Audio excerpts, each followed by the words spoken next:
একই প্রেফারেন্স একের অধিককে দিলে পরে সেটা বাতিল।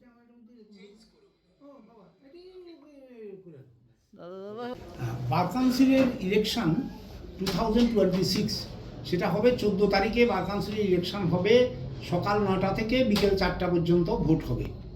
এবং এই ভোটের জন্য আগরতলা হাইকোর্ট প্রেমিসেসে 7টা বুথ হবে, 7টা পুলিং বুথ।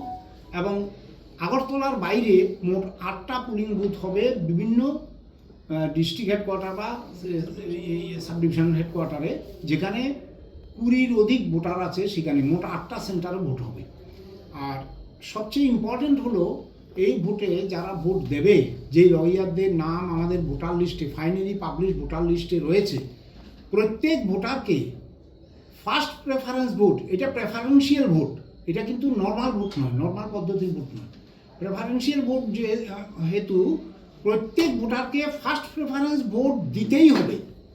এবং ফার্স্ট প্রেফারেন্স ভোট যদি না দেয় তাহলে এই ব্যালট পেপারটা বাতিল হবে। আর ফার্স্ট প্রেফারেন্স ভোট একজনকেই দিতে হবে, এটা দুইজনকে দেওয়া বা একের অধিক দেওয়া চলবে না। আর প্রত্যেকটা ভোটারকে অ্যাটলিস্ট 5টা ভোট দিতেই হবে।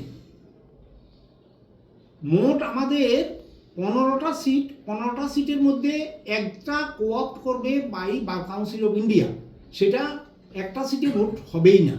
আর বাকি 14টা যে ক্যান্ডিডেট ইলেক্ট করার কথা ছিল, সেই 14 জনের মধ্যে সুপ্রিম কোর্টের কেস অনুযায়ী, যোগমায়ার কেসে সুপ্রিম কোর্ট ডাইরেকশন দিয়েছে যে 30% seat should be reserve for the women advocates.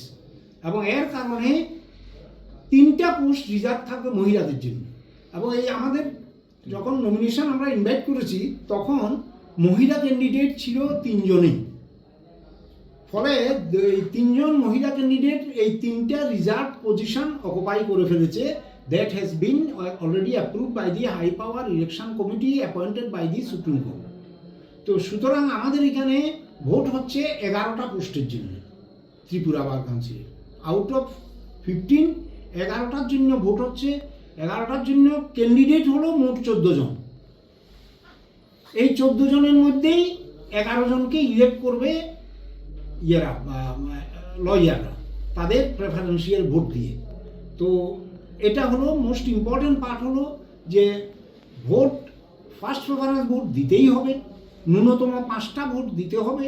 এবং ভোটটা কাস্ট করবে ইন্ডিয়ান ইন্টারন্যাশনাল নিউমেরিক্যালসে, অর্থাৎ 1, 2, 3 এরকমভাবে।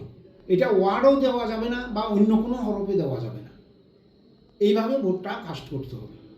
এবং ব্যালট পেপার একবারেই একজন ভোটারকে দেওয়া হবে। যদি that ballot paper is spoiled, কোনোভাবে নষ্ট করা হয়, তাহলে দ্বিতীয়বার কোনো ব্যালট পেপার কোনো ভোটারকে ইস্যু করা হবে না।